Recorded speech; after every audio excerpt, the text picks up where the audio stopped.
Muy buenas noches a todos, bienvenidos a Hombres de Verdad. Es un placer y un privilegio siempre estar aquí, unidos alrededor de la palabra del Señor. Y otra vez, pues si le gusta lo que ve, no se olvide de marcar me gusta, el botoncito de abajo y suscribirse para recibir notificación cada vez que subimos un video nuevo. Estamos en el estudio del libro de Romanos y hoy nos encontramos en el capítulo 6, tal como pudieron ver aquí en la pantalla inicial, versículos 15 al 23, en otras palabras, la última mitad del capítulo. Hemos estado estudiando este libro ya por algún tiempo, ya le hemos sacado mucho provecho a cosas que hemos visto. Ciertamente, hemos mencionado cómo el libro se divide en dos partes. Los primeros 8 capítulos hablan de la justificación del hombre, cómo el hombre puede ser justo delante de Dios, y lo que nosotros comúnmente llamamos como salvación, pero justificación es precisamente es el acto de que Dios me declara justo, a pesar de que soy pecador. ¿Cómo pasa eso? ¿Cómo se logra eso? Todo eso habla Pablo. Los primeros 3 capítulos del libro, él habla de que todos somos pecadores, todos estamos condenados, pero en el capítulo 4 Pablo menciona que a través de la fe en el Evangelio, sin obras, podemos ser justificados. Y así fue Abraham y así podemos ser nosotros. Luego en el capítulo 5 empieza a hablar de los resultados de la justificación en nuestras vidas. Capítulo 6 continúa hablando de eso y ahora empieza a hablar un poquito de la práctica, cómo vivo yo esta vida de persona justificada. Y la semana pasada estábamos hablando en la primera mitad del capítulo, porque este capítulo se puede dividir fácilmente en dos partes, basándonos en dos preguntas que aparecen en este capítulo. En esta parte, que vamos a ver la segunda parte, yo le he llamado siervos de justicia. En otras palabras, ese es el tema de hoy, que somos siervos de la justicia. Pero vimos la semana pasada las dos preguntas. La primera es, ¿perseveraremos en el pecado para que la gracia abunde? De eso hablamos la última vez. En otras palabras, está la pregunta, ya que Dios da gracia, cuando hay pecado Dios da gracia, entonces si yo peco Dios da más gracia, así que sería bueno que peque más. Y la respuesta es obviamente no, de ninguna manera, así no es como funciona el asunto. Eso nos habla, es el tema de los primeros 14 versículos de este eh, capítulo. Luego, en el versículo 15 de este capítulo encontramos la pregunta, ¿pecaremos porque no estamos bajo la ley, sino bajo la gracia? En otras palabras, hey, ya que Dios me va a perdonar mis pecados por gracia de todas maneras, entonces no importa si peco, puedo pecar todo lo que me dé la gana. Y vamos a ver que la respuesta también es no, de ninguna manera. Mencionamos esto la vez pasada, que las dos respuestas que da Pablo, una en el versículo 3 y la otra en el versículo 16, Pablo dice, ¿no sabéis? Ah, ¿Cómo hacen esta pregunta? ¿No saben ustedes esto? Y la semana pasada pues habíamos hablado de que estábamos muertos al pecado. No podemos, en realidad no tenemos razón para responder al pecado. Se supone que estamos muertos al pecado. Cristo, ¿verdad? Él crucificó nuestra carne con, o sea, Dios crucificó nuestra carne con Cristo en la cruz para que no sirviéramos más a la carne. Ahora vamos a ver la segunda pregunta retórica de Pablo, que es, ¿puede el cristiano pecar porque después de todo ya los pecados han sido perdonados? Porque entonces pues no hace diferencia si peco o no peco. Y la respuesta sigue siendo un enfático, no, no puedes pecar, no se trata de eso. Y lo que hoy vamos a ver es que tenemos libertad del pecado, pero no libertinaje, porque Cristo me libertó de la esclavitud del pecado para hacerme siervo de Dios o esclavo de Dios, en realidad. No soy libre para hacer lo que me venga en gana. Sencillamente he cambiado de amo. Eso es lo que ha pasado. Antes era esclavo del pecado, pero ahora soy siervo de Dios o esclavo de Dios. Y eso es el tema que nos interesa hoy. Primero vamos a ver que tenemos un cambio de régimen. O sea, ya no servimos a quien antes servíamos. Hay un cambio de régimen o un cambio de amo. Vamos a Romanos capítulo 6, versículo 15. Dice, ¿qué pues? ¿Pecaremos porque no estamos bajo la ley, sino bajo la gracia? Esa es la pregunta. En ninguna manera, responde Pablo. Mire, estamos bajo la gracia, absolutamente estamos bajo la gracia, pero eso no significa que no estamos bajo ninguna ley. Eso es un malentendido y el que piense lo contrario, pues otra vez, no sabe, no sabe. ¿Por qué Pablo hace esta pregunta? Porque si usted lee en el capítulo, el versículo anterior, él menciona la ley, que estamos bajo la gracia y no bajo la ley. Dice, ¿verdad? Este es el contexto, Romanos 6:14, porque el pecado no se enseñoreará de vosotros, pues no estáis bajo la ley, sino bajo la gracia. Que no estamos bajo la ley, pero cuando Pablo dice la ley, se refiere a la ley de Moisés. Y eso es cierto. No estamos bajo la ley de Moisés. Yo no tengo que obedecer la ley de Moisés para ser justificado delante de Dios. Tampoco tengo que obedecer la ley de Moisés para ser santificado. Y vamos a hablar de eso un poco más adelante. En otras palabras, para vivir la vida cristiana tampoco tengo que obedecer la ley de Moisés. Esa ley de Moisés no rige para mí. No quiere decir que no puedo aprender buenas cosas de la ley, claro que sí, pero yo no estoy obligado a cumplir la ley de Moisés. Y de hecho, hay muchas cosas de la ley de Moisés que nosotros no cumplimos. Y no es el tema de esta noche, pero vale, no está de más mencionarlo. Digo, hay cosas que nosotros obviamente no cumplimos. Yo no sé ustedes, pero yo como puerco, ¿verdad? Y no tengo ningún problema para comer puerco porque soy gentil. Eso no importa. No soy judío y no tengo que obedecer la ley de Moisés. No es pecado. Ahora, esta pregunta, la pregunta del versículo 15, ¿qué pues pecaremos porque no estamos bajo la ley, sino bajo la gracia? Es una pregunta que usualmente hacen las personas que no creen en la seguridad eterna. Y cuando digo seguridad eterna, me refiero al hecho de que una vez que yo he nacido de nuevo, yo soy hijo de Dios y nadie puede cambiar eso. Y es una forma un poco fuerte de decirlo, pero de eso hablamos la semana pasada y de eso hablamos también cuando estuvimos en el capítulo 5 de Romanos. Estamos justificados por la fe, no por obras. Yo no pude hacer nada para justificarme, todo lo hizo Cristo. Igual, yo no puedo hacer nada para conservar mi justificación porque todo eso lo conserva Cristo. Entonces, yo no puedo perder eso. O sea, yo nací de nuevo, soy hijo de Dios y siempre seré hijo de Dios. Así como mis hijos que nacen de mí son mis hijos. Pase lo que pase, son mis hijos. Yo no puedo cambiar eso. Es un hecho que está firme, no puede ser cambiado. Entonces, los que dudan de eso, los que dicen, no, pero es que él, porque buscan, ¿verdad? Siempre algún versículo o alguna situación que fulano es tal, que parecía ser un cristiano tal, y entonces pecó, él tuvo que haber perdido su salvación, etcétera, etcétera, etcétera.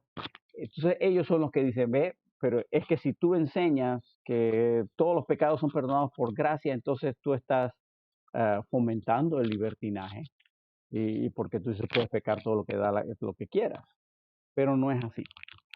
Pablo, otra vez, leamos el versículo 15. ¿Qué pues? Pecaremos porque no estamos bajo la ley, sino bajo la gracia. ¿Cuál es la respuesta? Ahí mismo aparece. Dice, en ninguna manera. No, ni se te ocurra. La frase esa, en ninguna manera, es traducción de una frase griega que es una expresión fuerte, absoluta de negación. Es la segunda vez que Pablo usa esa expresión en este capítulo. La otra vez fue en el versículo 1, ¿verdad? O el versículo, perdón, el versículo 2, donde dice, ¿verdad, Pablo, que en ninguna manera, porque los que hemos muerto al pecado, ¿cómo viviremos aún en él? Segunda vez que Pablo usa y está siendo enfático. No, tú no puedes pecar como te venga en gana porque Dios no te salvó para eso. Y el hecho de que no estamos bajo la ley de Moisés no significa que no estamos bajo ninguna ley. No, al contrario, la Biblia afirma que estamos bajo una nueva ley. Nada más que no es la ley de Moisés, es una nueva ley. La Biblia afirma que estamos bajo la ley de Cristo. Por ejemplo, en 1 Corintios 9:21, cuando Pablo está diciendo cómo él se comporta ante diferentes personas con el fin de alcanzarles. Él dice, a los que están sin ley, en otras palabras, los gentiles que no saben nada de la Biblia, no saben nada de la ley de Moisés específicamente, a los que están sin ley, ¿cómo me comporto? Como si yo estuviera sin ley.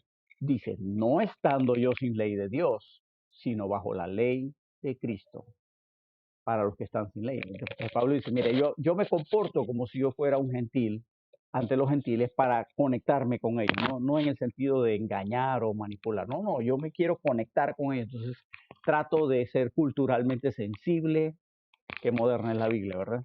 De ser culturalmente relevante. Y si ellos están sin ley, no conocen la ley de Moisés, entonces yo no me pongo así, pero la ley de Moisés dice, porque no me van a entender. Dice, pero no es que yo esté sin ley, yo estoy bajo la ley de Cristo. También Pablo dice en Gálatas 6:2, sobrellevad los unos las cargas de los otros y cumplid así la ley de Cristo. Entonces estamos bajo una ley, nada más que no es la ley de Moisés. Estamos bajo la ley de Cristo. Y esa ley debe gobernar todo lo que hacemos. Y usted se preguntará, bueno, pero ¿cuál es esa ley?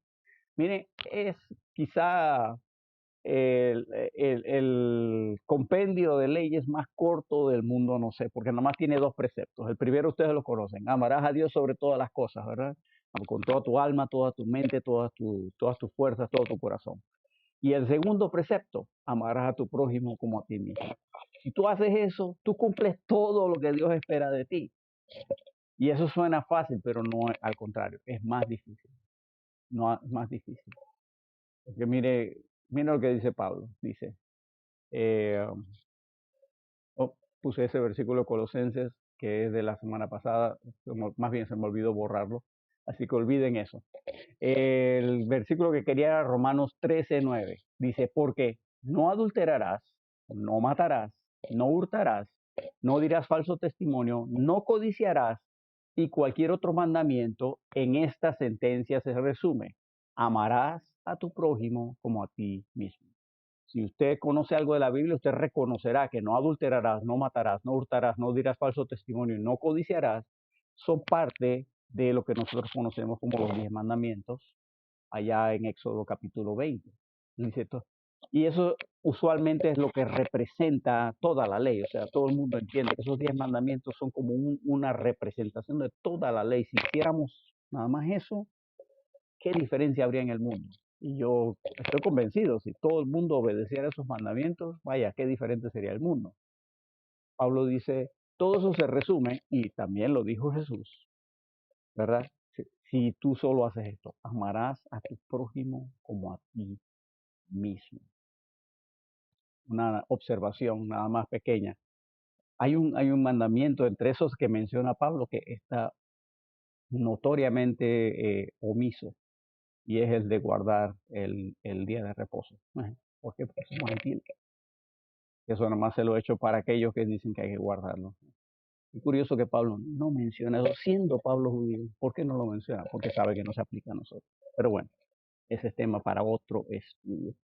Otro versículo que dice lo mismo, nada más de otra forma, Gálatas 5:14, porque toda la ley, hablando de la ley de Moisés, en esta sola palabra se cumple, amarás a tu prójimo como a ti mismo. Entonces, esa es nuestra ley. Estamos bajo la ley de Cristo. En realidad es más rigurosa que la ley de Moisés, porque esta ley me exige amar al prójimo. En otras palabras, me dice, tú tienes que decidir amar a la gente que tienes alrededor. No, pero es que mi vecino es un borracho. Tienes que amarlo. Amarlo así como Dios te amó a ti cuando tú eras completamente pecador.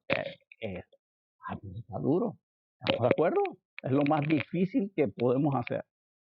Es fácil amar a los que me caen bien, es fácil amar por los que me llevo bien. Es difícil amar a aquellos que me caen, como decimos, me caen gordos, me caen mal, me molestan, me irritan. Hay ciertas personas, yo lo confieso, no con orgullo, sino con vergüenza. Hay ciertas personas que a mí me irritan.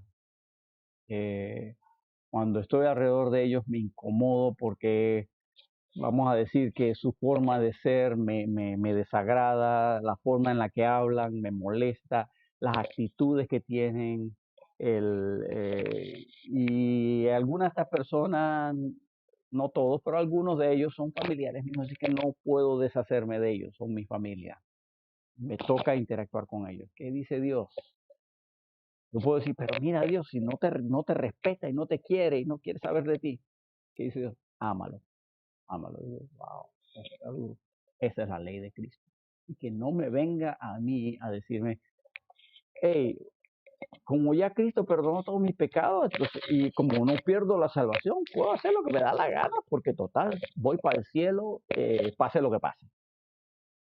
Si esa es tu actitud, es una actitud de ignorancia. Es una actitud de que tú desconoces lo que dice la Biblia. ¿Qué dice la Biblia? Pues la Biblia dice que hemos tenido un cambio de amo, de dueño, de propietario. Estamos bajo un nuevo régimen. Ve al versículo 16, Romanos 6, 16. ¿Qué dice? Otra vez, a Pablo apela a lo que tú sabes o no sabes. Dice Romanos 6, 16. ¿No sabéis que si os sometéis a alguien como esclavos para obedecerle, sois esclavos de aquel a quien obedecéis, sea del pecado para muerte o sea de la obediencia para justicia? Y que el que dice, hey, yo puedo pecar porque no importa. Tú no sabes que cuando tú sometes a alguien, te haces esclavo. Cuando obedeces a alguien, te haces esclavo de esa persona a quien obedeces. Y Pablo nomás nos da dos opciones. O eres esclavo del pecado para muerte, o eres esclavo de la obediencia para justicia. Y esto nos lleva a hacer una observación. El pecado es un amo que esclaviza. No voy a poner el versículo en la pantalla, pero ahí está la cita, Juan 8:34. Jesús le respondió, de cierto os digo, todo aquel que hace pecado, esclavo es del pecado. Juan 8:34. En otras palabras, cuando tú decides pecar, te estás haciendo esclavo del pecado, porque el pecado es un amo que esclaviza. Una persona inconversa no tiene ninguna otra alternativa más que pecar. Todo lo que hace es pecado. Haga lo que haga, es pecado. La Biblia es enfática al respecto. Todas nuestras buenas obras son como trapos de inmundicia delante del Señor. ¿Por qué? Porque estamos manchados de pecado. Por lo tanto, todo lo que tocamos lo contaminamos con el pecado. No hay nada que nos pueda limpiar excepto la sangre de Jesucristo, su Hijo, que nos limpia de todo pecado. El inconverso no tiene más alternativa que servir al pecado porque es su naturaleza. El inconverso está obligado a servir al pecado y a hacer la voluntad de la carne y de los pensamientos. Aquí Pablo en Efesios nos describe cómo éramos nosotros antes de recibir a Cristo, y así es el inconverso. Dice Efesios 2, versículo 1, dice, y Él os dio vida a vosotros cuando estabais muertos en vuestros delitos y pecados, en los cuales anduvisteis en otro tiempo, cuando éramos inconversos, ¿verdad?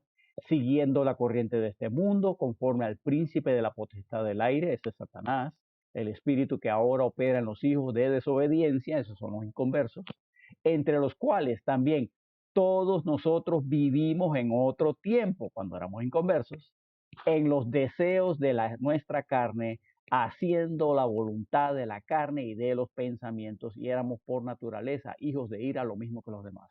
Antes, ¿qué hacía yo? Antes de recibir a Cristo, yo solo hacía la voluntad de la carne. Todo lo que hacía. Y no hacía más nada.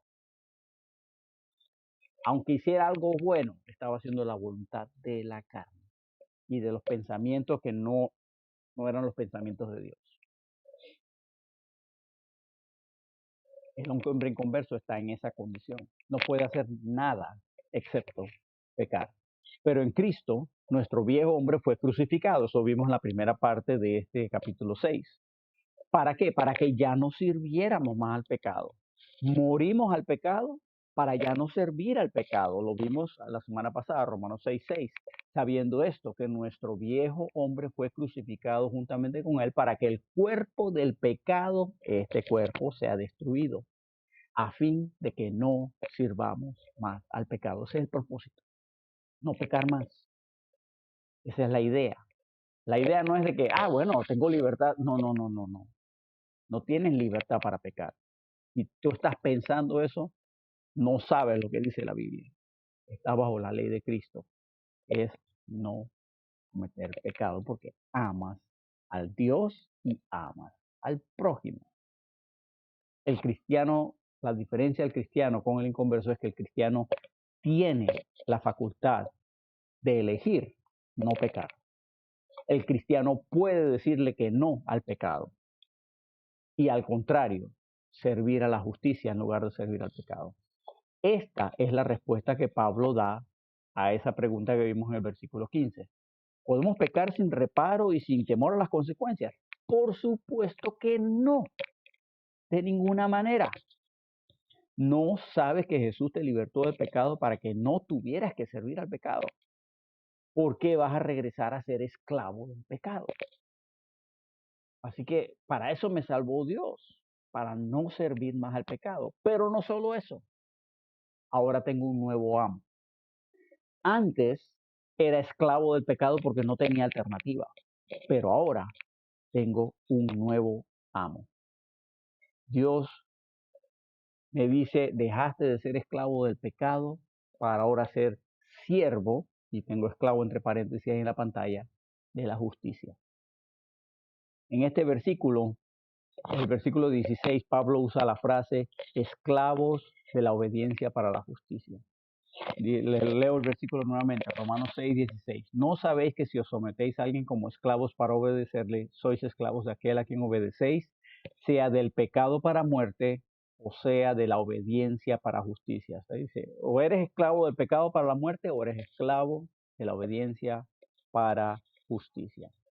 La salvación, saben, si lo reducimos a su mínima expresión, es un acto de obediencia. Obedecemos lo que dice la Biblia. ¿Y la Biblia qué dice? Que debo creer, poner mi fe en el Evangelio para ser salvo. Si yo obedezco a eso, soy salvo.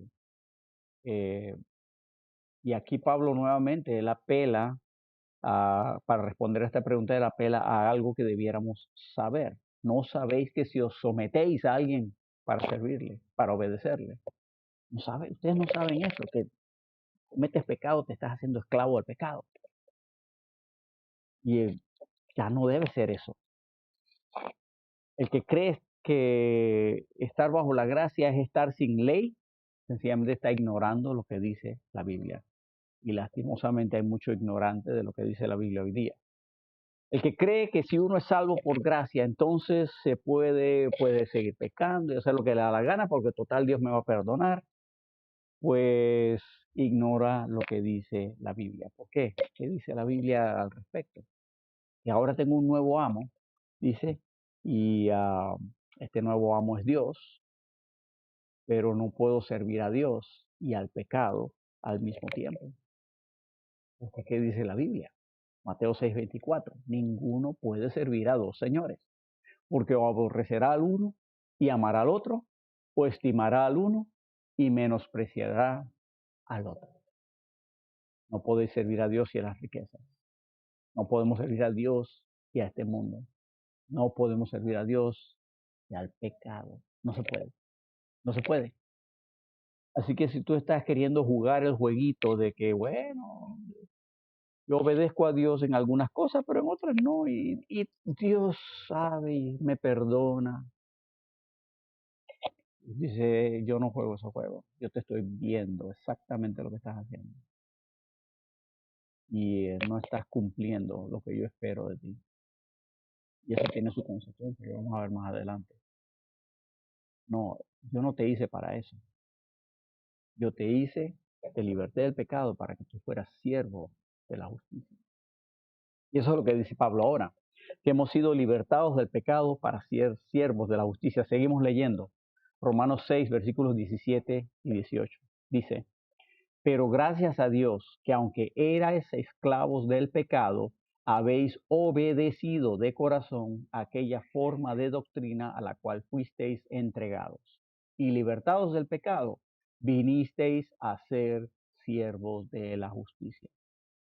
Y esa frase, libertados del pecado, vinisteis a ser siervos de la justicia. Fuimos libertados por obediencia, dice este versículo. Este versículo 17 nuevamente, pero gracias a Dios que aunque eres esclavos del pecado, habéis obedecido de corazón aquella forma de doctrina a la cual fuisteis entregados.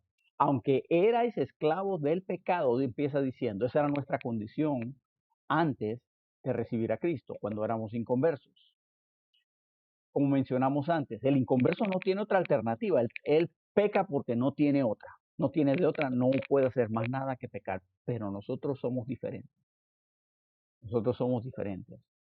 Hemos obedecido de corazón a aquella forma de doctrina y por eso fuimos libertados del pecado y hemos sido hechos siervos de la justicia.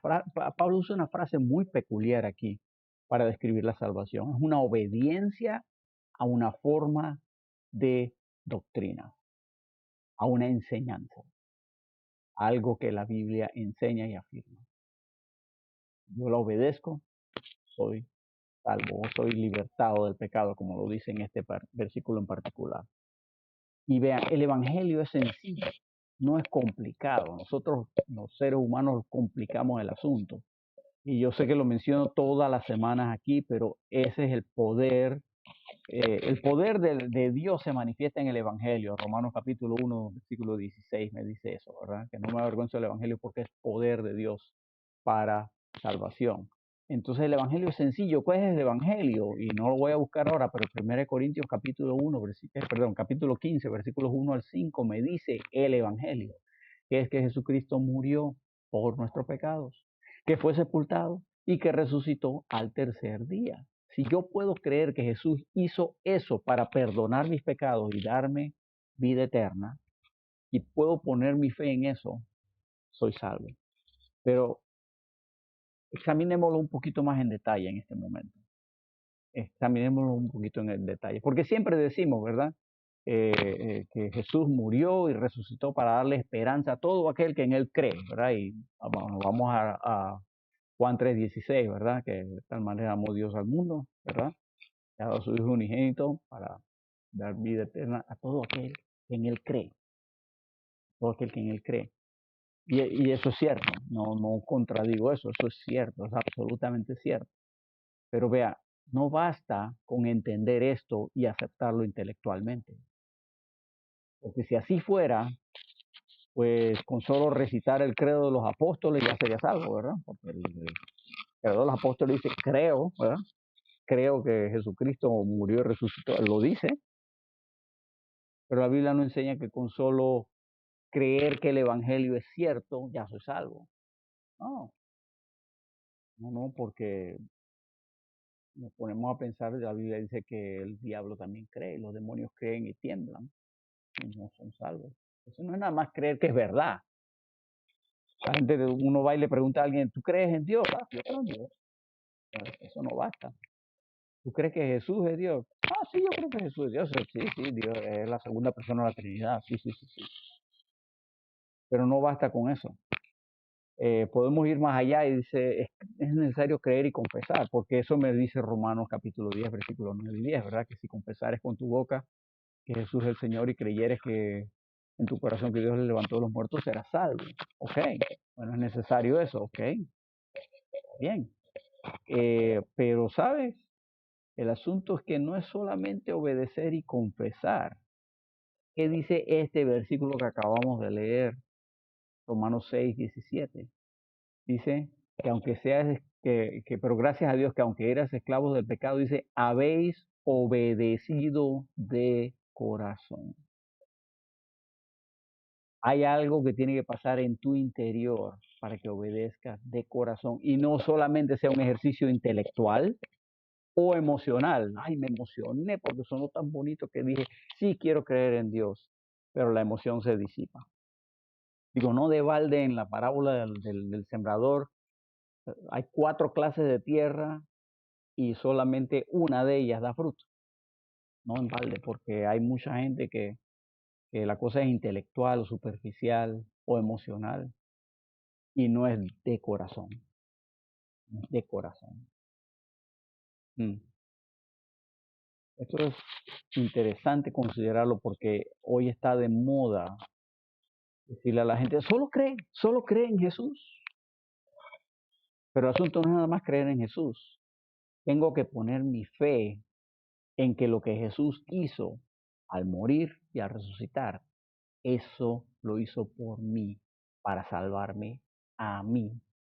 Y que si Dios me agarrara por los pies y me extiende así imagínense un precipicio y allá en el fondo del precipicio está el infierno, y Dios me preguntara, ok, Enrique, dime por qué yo no debo echarte allá a ese infierno.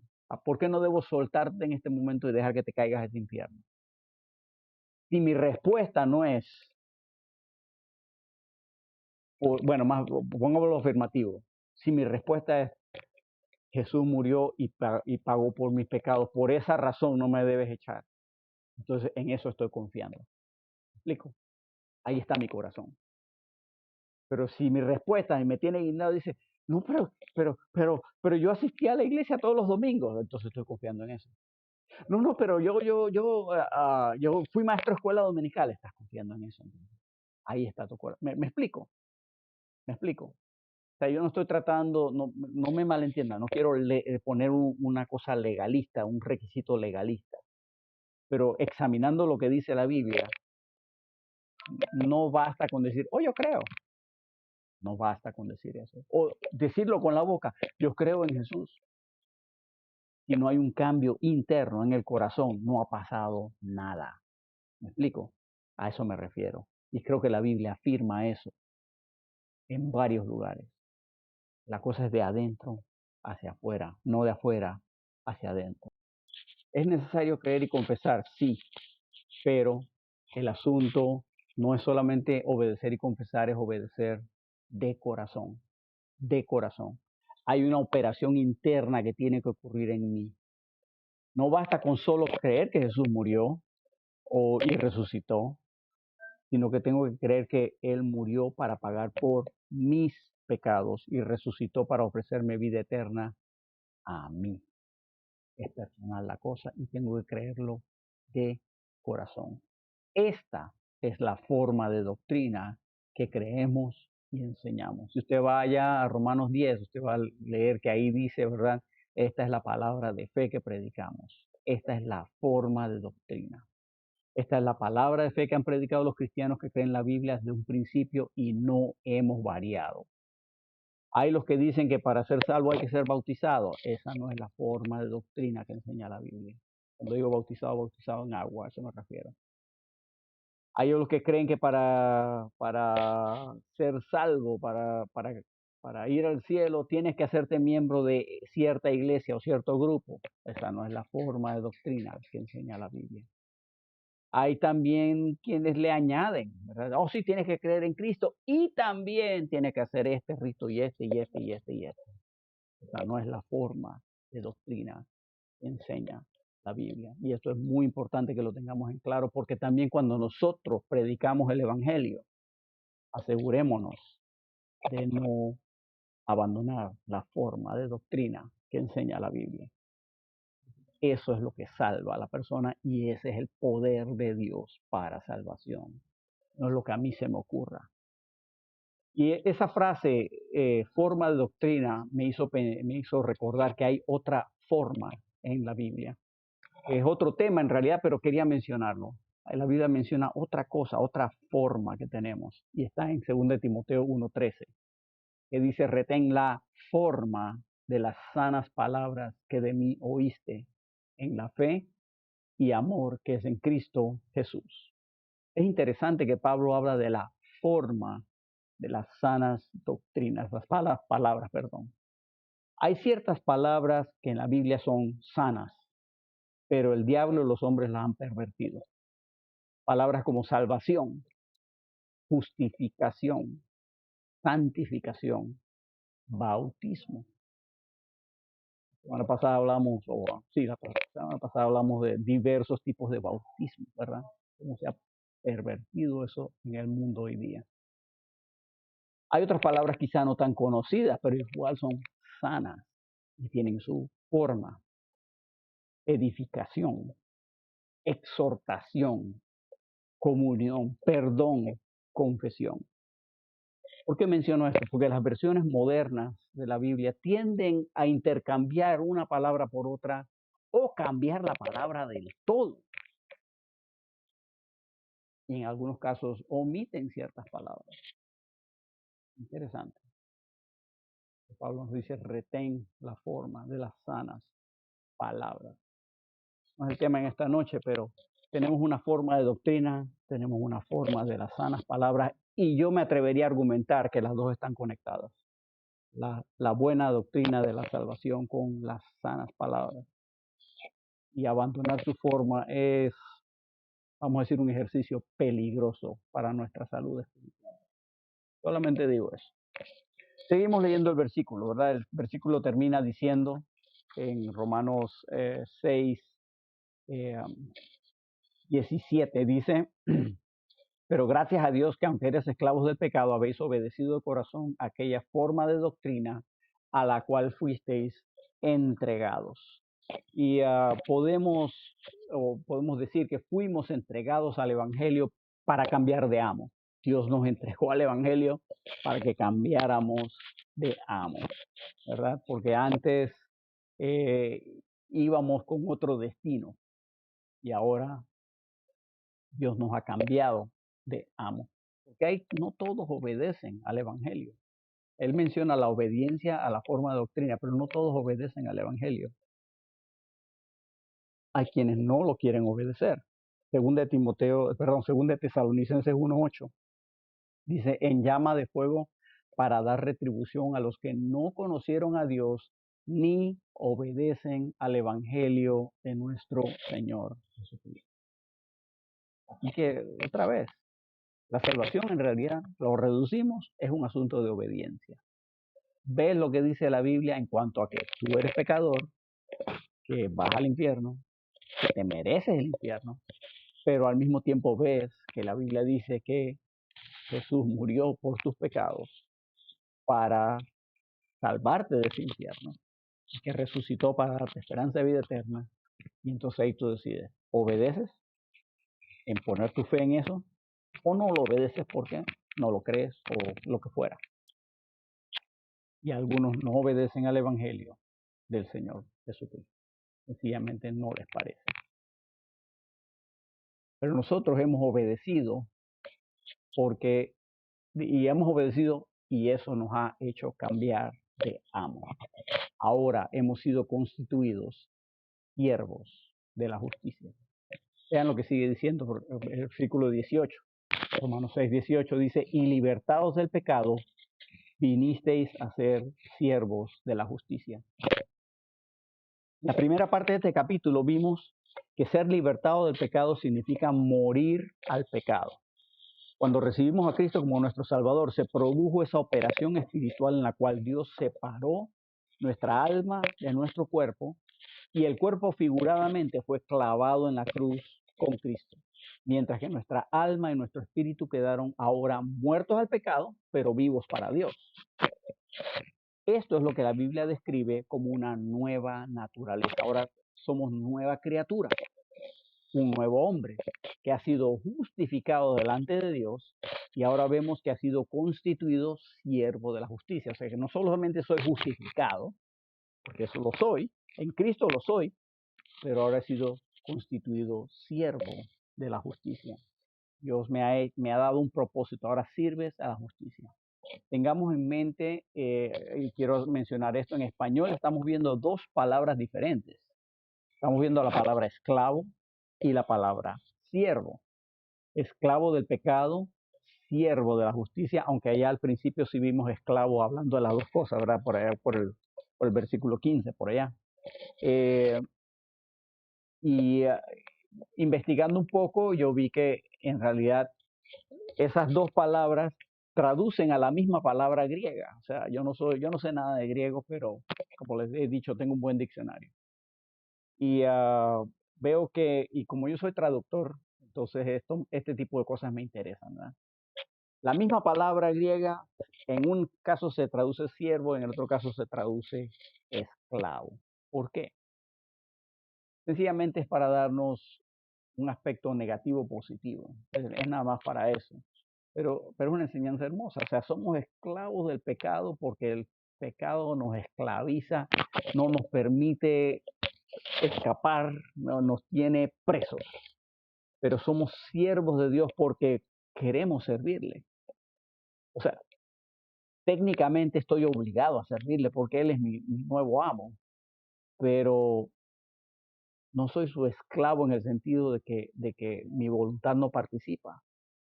Sencillamente yo quiero hacerlo, porque es mi Señor. Vean, el esclavo no tiene voluntad propia y por eso habla de que somos esclavos del pecado. No, el esclavo no tiene voluntad propia, no tiene más alternativa que hacer lo que su amo dice y punto. Y así es el pecado, nos esclaviza. Ya vimos, mencioné antes, ¿verdad? Que el que hace pecado es esclavo del pecado. Juan 8:34 lo mencionamos hace un rato. Y así es el hombre natural, no tiene voluntad propia y todo lo que hace es pecado porque tiene que obedecer a su amo, el pecado. Pero saben, el siervo tampoco tiene voluntad propia, o sea, no, no es que puedo hacer lo que me da la gana. No, soy siervo del Señor, soy siervo de la justicia, pero hay un elemento ahí de voluntad. O sea, todo lo que yo digo de esclavo del pecado en realidad se aplica a nosotros como siervos de Dios. No tengo voluntad propia, tengo que hacer lo que dice mi Señor, mi amo, porque no tengo derecho a hacer otra cosa aparte de lo que Él me mande. Lo que ocurre es que en la gracia de Dios, cuando yo le desobedezco, no me manda a matar de una vez. Y eso es porque Dios en su gracia pues no quiere hacerlo. Me ama tanto que no me fulmina aunque me lo merezco. Pero la diferencia es esta, cuando servimos a Cristo, ahora que somos parte, que creemos en Cristo, que hemos creído en el Evangelio, dice la Biblia que somos parte del cuerpo de Cristo. Entonces hacemos cosas que benefician a la cabeza y al cuerpo, porque ahora somos parte de él. Recuerden que 1 Corintios 12:13 dice que por un mismo espíritu fuimos todos bautizados en un cuerpo, somos parte del cuerpo de Cristo. En Efesios 5:30 también dice que somos miembros de su cuerpo, de su carne y de sus huesos, ¿verdad? Y aquí están los versículos, 1 Corintios 12:13, porque por un solo espíritu fuimos todos bautizados en un cuerpo. También en Efesios 5:30, porque somos miembros de su cuerpo, de su carne y de sus huesos. Entonces, como somos parte del cuerpo de Cristo, pues el cuerpo siempre busca hacer lo que le beneficia al cuerpo, ¿verdad? Y aunque seamos miembros diferentes, buscamos ayudarnos unos a otros porque somos parte de un mismo cuerpo. Digo, el ejemplo que se me ocurre, ¿verdad? Por ejemplo, cuando me voy a quitar mis lentes ahí para que lo vean. Imagínense que me cae una brusca en un ojo, ¿verdad? ¿Cuál es la reacción natural? Automática. Mi mano de una vez hace, ¿verdad? Busca tratar de sacarme esa brusca de alguna forma. Yo no tengo que sentarme y convencer a mi mano de que venga y ayude al ojo, ¿no? La mano podría decir, hey, es el ojo, no es mi problema. Pero no, porque el ojo me molesta, todo el cuerpo fija su atención en que el ojo está molesto y la mano, sin que nadie le diga nada, bueno, el cerebro obviamente le dice, hey, tengo un problema en el ojo y la mano responde automáticamente sin que haya discusión, ni problema, ni por qué lo estás haciendo, ni justificar. No, no, es natural. Y así en el cuerpo de Cristo, nosotros, ¿por qué servimos a la justicia? Porque es natural, somos parte del cuerpo de Cristo. Cuando hay algo, una necesidad de justicia, respondemos porque somos parte del cuerpo. Debiera ser, ¿verdad? Ese es el ideal. También está el otro asunto, la gratitud y el amor al Señor. Dios me libertó de la esclavitud del pecado para darme la oportunidad de servirle a Él. Entonces, yo no le sirvo como un esclavo que sencillamente no tengo voluntad propia, aunque esa es mi realidad. Mi realidad es que no tengo voluntad propia, tengo que hacer la voluntad de Dios. Pero yo no le sirvo con ese peso de que, ay, no tengo voluntad propia. No, yo le sirvo porque Él me libertó de otra esclavitud que tenía antes. Estaba perdido y ahora si bien soy siervo de él, pero estoy como decimos en Panamá, estoy rey, estoy muy bien comparado con antes. Ahora yo le sirvo como un siervo que ama a ese que es su amo, a ese que es su dueño. Tenemos un ejemplo hermoso de eso en el Antiguo Testamento. Un pasaje un poquito extenso, pero quise ponérselo ahí en la pantalla. Dice Deuteronomio capítulo 15, versículos 12 al 17, habla de un siervo que sirve por amor. Dice, si se vendiere a ti tu hermano hebreo o hebrea y te hubiere servido 6 años, al séptimo le despedirás libre. O sea, si alguien por pobreza o cualquier circunstancia se vendió a sí mismo como esclavo, se lo sirves y al séptimo año le das libertad. Y cuando le despidieres libre, no le enviarás con las manos vacías, le abastecerás liberalmente de tus ovejas, de tu era, de tu lagar, y le darás de aquello en que Jehová te hubiere bendecido. Y te acordarás de que fuiste siervo en la tierra de Egipto y que Jehová tu Dios te rescató, por lo tanto yo te mando esto hoy. Bien, ven que la esclavitud en Israel era un poquito diferente que en otras partes del mundo, pero ese es otro tema. Pero vean lo que dice el versículo 16. Y si él, ese siervo, que lo están dejando en libertad, si él te dijere, no te dejaré, porque te ama a ti y a tu casa y porque le va bien contigo, entonces tomarás una lesna y horadarás su oreja contra la puerta y será tu siervo para siempre. Así también harás a tu criada. Y que vean la imagen. Esta persona que era esclavo, o sea, era siervo, se vendió a sí mismo como esclavo porque tenía una necesidad horrible. Tiene que haber sido horrible si se vende como esclavo, ¿verdad? Es lo que supongo. Dice la ley, al séptimo año le tienes que dar libertad y no lo mandas con las manos vacías, sino que le das, ¿verdad? Le das para que pueda arrancar de nuevo solo. Pero esa persona dice, ¿sabes qué? Contigo me va bien. Ese siervo dice, amo, contigo me va bien, tú me has tratado bien y francamente yo por amor quiero servirte el resto de mis días. Entonces tenían un pacto, hacían una señal y básicamente le abrían como quien dice, un hueco para un arete. Y de paso, eso es el significado original de los aretes, era sencillamente eso, que tú le pertenecías a otra persona. ¿Verdad? Hoy día ya no significa eso, pero, y por eso algunas personas se oponen a que la gente tenga aretes y todo eso, pero eso es otro tema. El punto es este, había siervos que hacían eso por amor a sus amos. Y eso es un cuadro para ti y para mí. Dios es tan grande que me libra de la esclavitud del pecado, y aunque tiene todo el derecho de imponerme su voluntad a la fuerza, no lo hace, sino que me da la opción de que yo sea como este siervo y diga, Señor, contigo me va bien.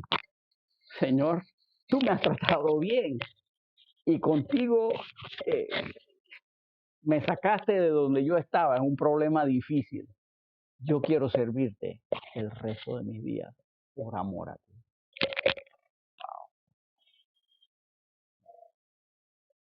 Una pregunta obvia.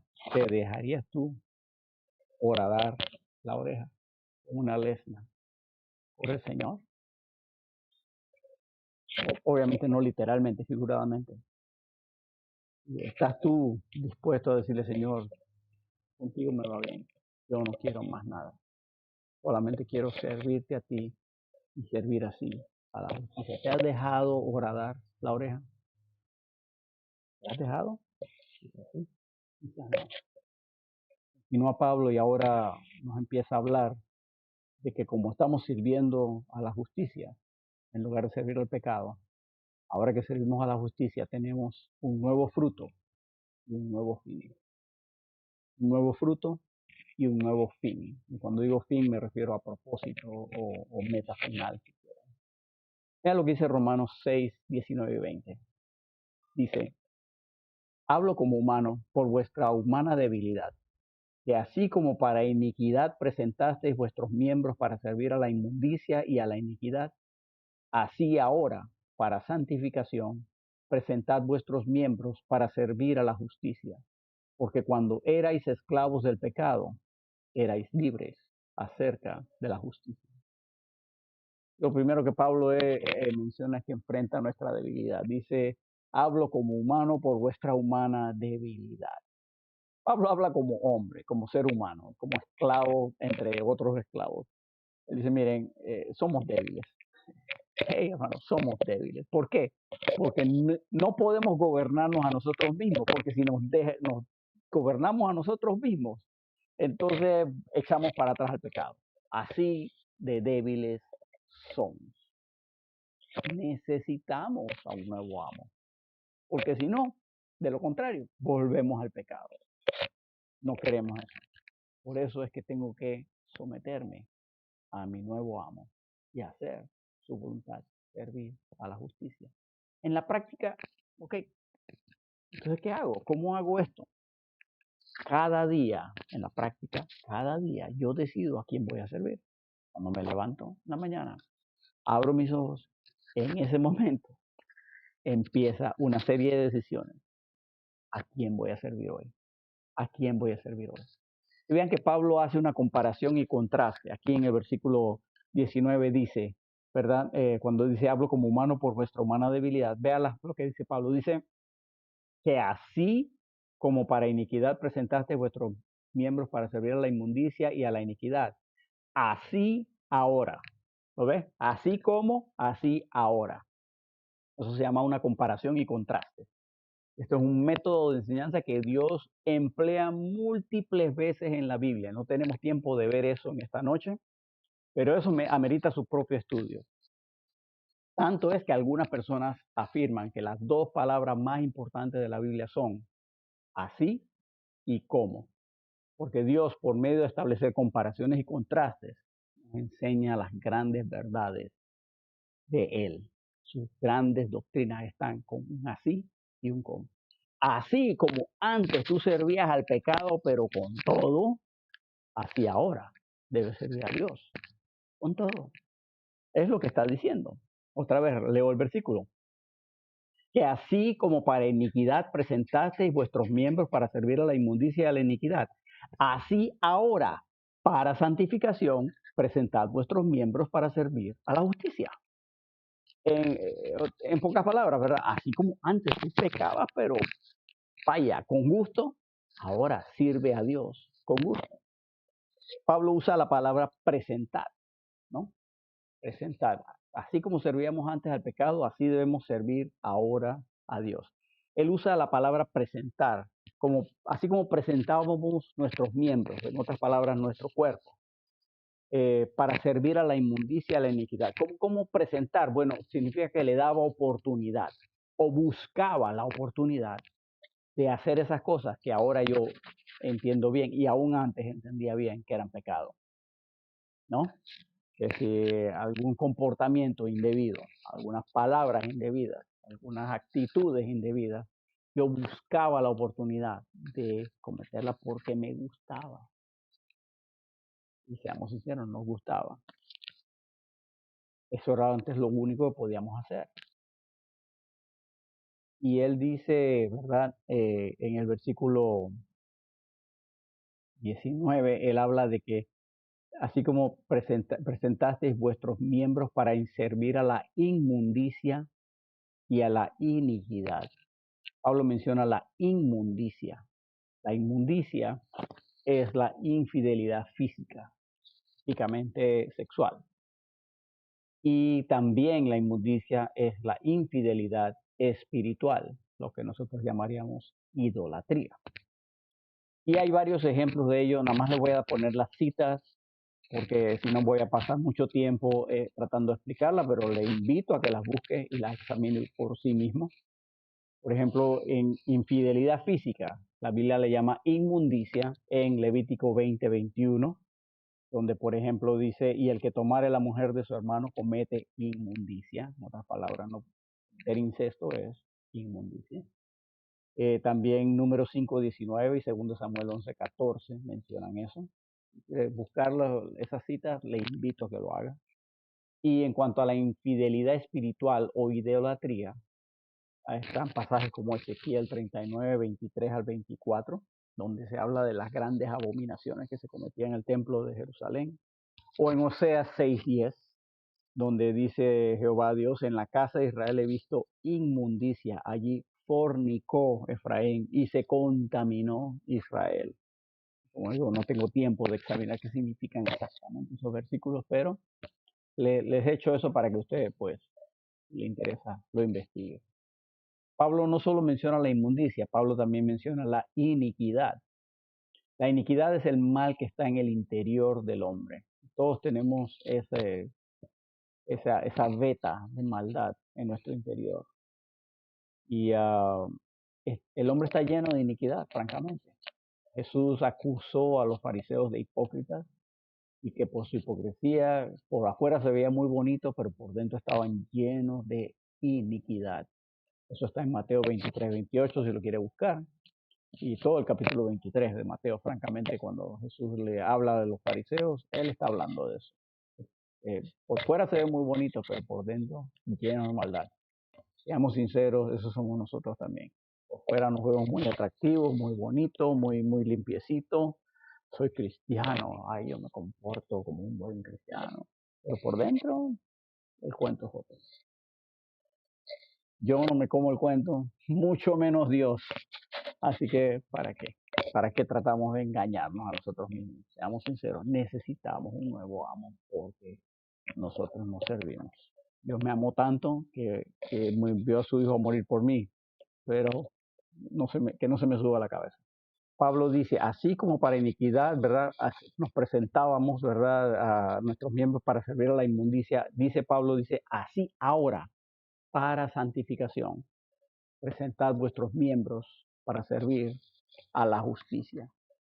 Que ahora dice, como antes tú le dabas la oportunidad a tu cuerpo para hacer toda clase de pecado o buscabas la oportunidad de hacer pecado, ahora dice, para justicia, presenta a tus miembros, en otras palabras, busca la oportunidad, da la oportunidad a servir a la justicia y esto lo haces para santificación. O sea, otra palabra importante y es lo que estamos viendo en esta sección de Romanos, la santificación.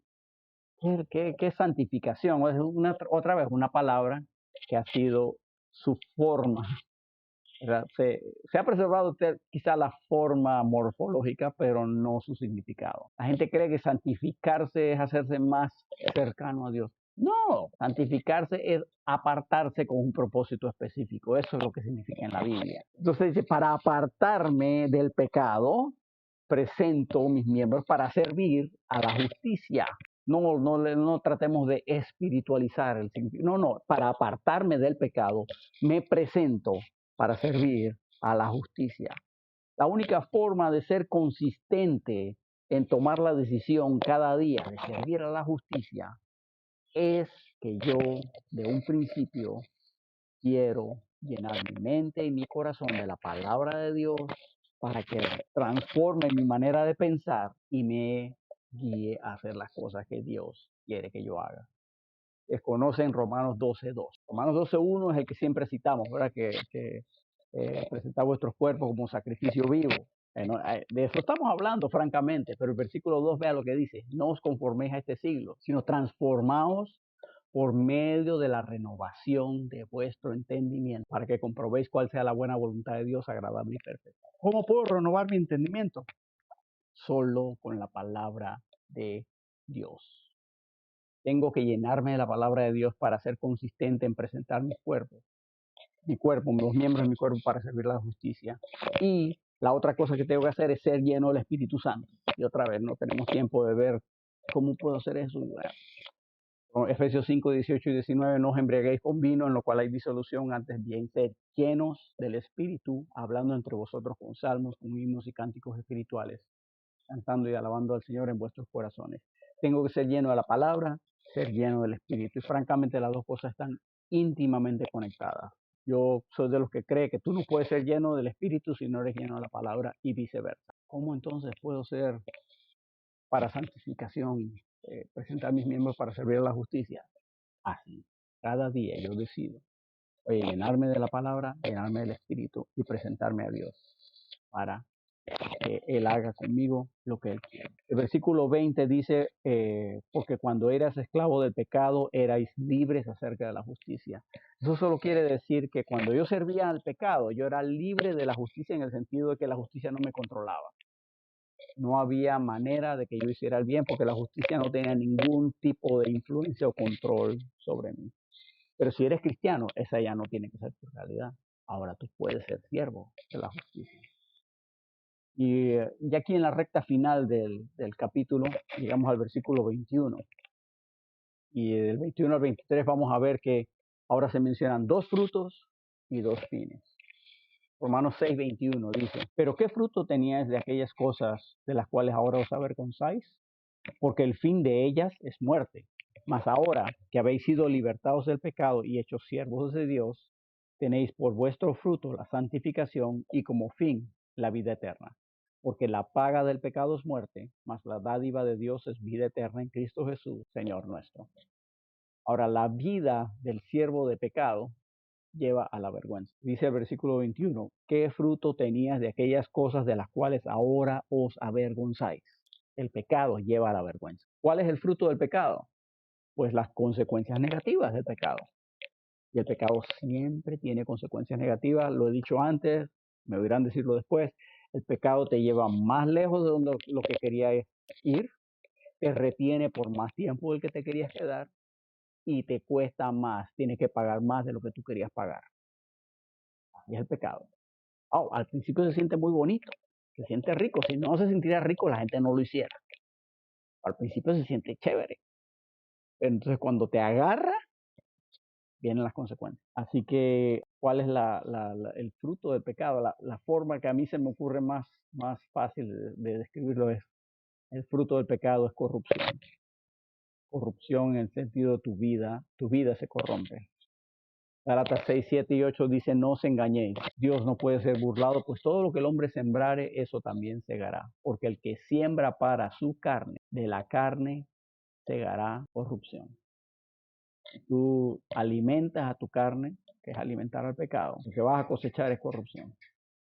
Y cuando corrupción es como podredumbre, no estoy hablando de corrupción en el sentido político que se menciona tan comúnmente hoy día. No, corrupción es podredumbre. Un cuerpo que está muerto, ¿qué hace? Se pudre, se corrompe. En ese sentido, corrupción.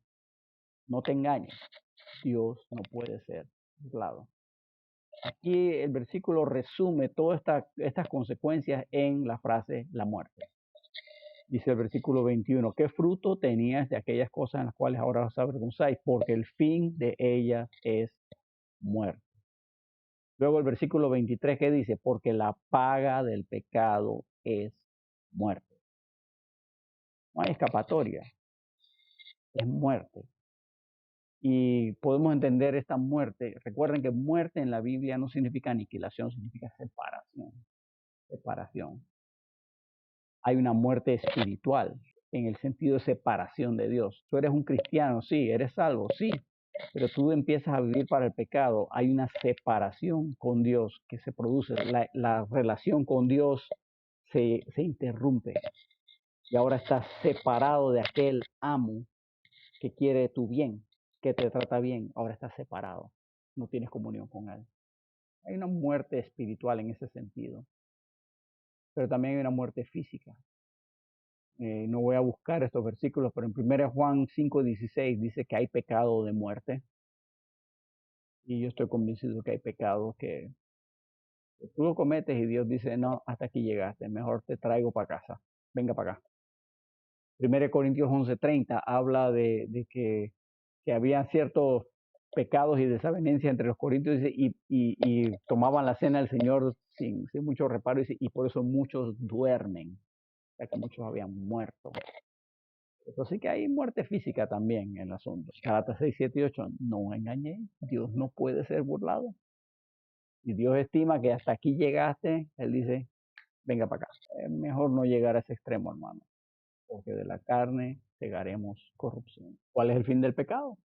Es muerte. Cuando hablo de fin, me refiero al propósito final, la meta final del pecado. ¿Cuál es? Muerte. Versículo 23, porque la paga del pecado pecado es muerte. Observen ese versículo, Romanos 6:23. Muchos lo conocemos, lo tenemos memorizado porque lo usamos, ¿verdad? Para testificar a la gente. Cuando queremos mostrarle que todos somos pecadores, vamos a Romanos 3, ¿verdad? Por cuanto todos pecaron. Y luego vamos al capítulo 6, versículo 23, porque dice, la paga del pecado es muerte, ¿viste? Por eso Cristo tuvo que morir por nosotros. Y eso está bien, está perfectamente bien usar el versículo en ese sentido, pero en este contexto, ¿qué está diciendo? Está dirigido no a un inconverso, este versículo está dirigido a un cristiano que está pensando quizá, como decía esa pregunta, ¿podemos pecar porque total hay gracia, Dios me perdona? No, la paga del pecado es muerte, más la dádiva de Dios es vida eterna en Cristo Jesús. O sea, depende a quién sirva. Sirves al pecado, la paga es muerte. Sirves a la justicia, esa es la dádiva de Dios. ¿Verdad? Cristo Jesús, en Cristo Jesús, es vida eterna en Cristo Jesús. Así que están los dos resultados, los dos fines que yo decía, dos frutos, dos fines. El cristiano que decide vivir para el pecado sufrirá una muerte espiritual en esta vida y quizá la muerte física también. Y será avergonzado cuando Cristo venga, porque dice 1 Juan 2:28, y ahora hijitos, permaneced en él para que cuando se manifieste tengamos confianza, para que en su venida no nos alejemos de él avergonzados. Hay gente que se va a alejar. Cuando Cristo venga, va a tener que, ay, ya vino, qué vergüenza me atrapó. Ese es el pecado a vergüenza. Pero, veamos la parte positiva.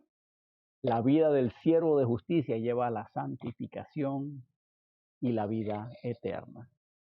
Dice el versículo 22, Romanos 6:22, más ahora, cambio, que habéis sido libertados del pecado y hechos siervos de Dios, hay cambio de amo, tenéis por vuestro fruto la santificación y como fin la vida eterna. El fruto de servir a Dios es la santificación. En otras palabras, que soy apartado. Tenéis por fruto la santificación. Es separación. Estoy siendo apartado del poder del pecado sobre mí. Estoy siendo separado del poder. El pecado no tiene tanto poder sobre mí como antes. En el momento que yo decido servir a Dios consistentemente, no es que nunca más voy a pecar, no nos engañemos. Primero Juan dice, ¿verdad? Que el que dice que no tiene pecado miente, ¿verdad? Pero no nos engañemos, siempre tenemos que luchar contra el pecado todos los días hasta que Cristo venga o hasta que muramos.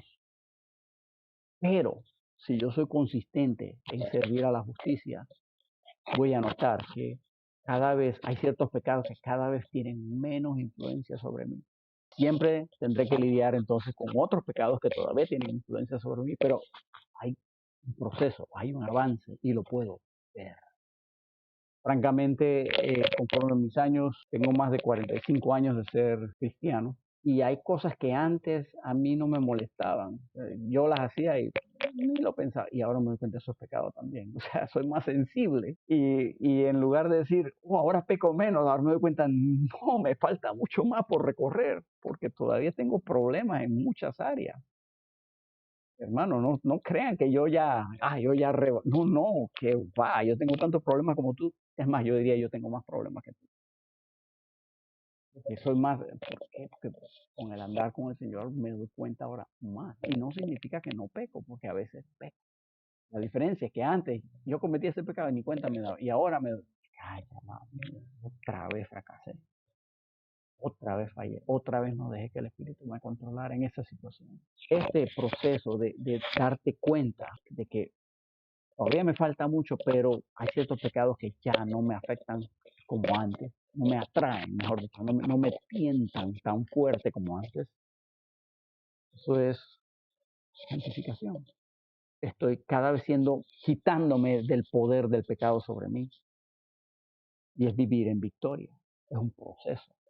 No es algo que pasa un solo día. Es un proceso de toda la vida. Y no es solamente el fruto diario, sino que tiene un fin, una meta final, la vida eterna. Y no quiero decir que no tengo la vida eterna hoy, yo sé que la tengo, o sea, yo sé que la Biblia afirma que en el momento que yo creo tengo la vida eterna, lo que pasa es que no se ve, ¿ah? No se ve todavía. pero que la tengo, la tengo.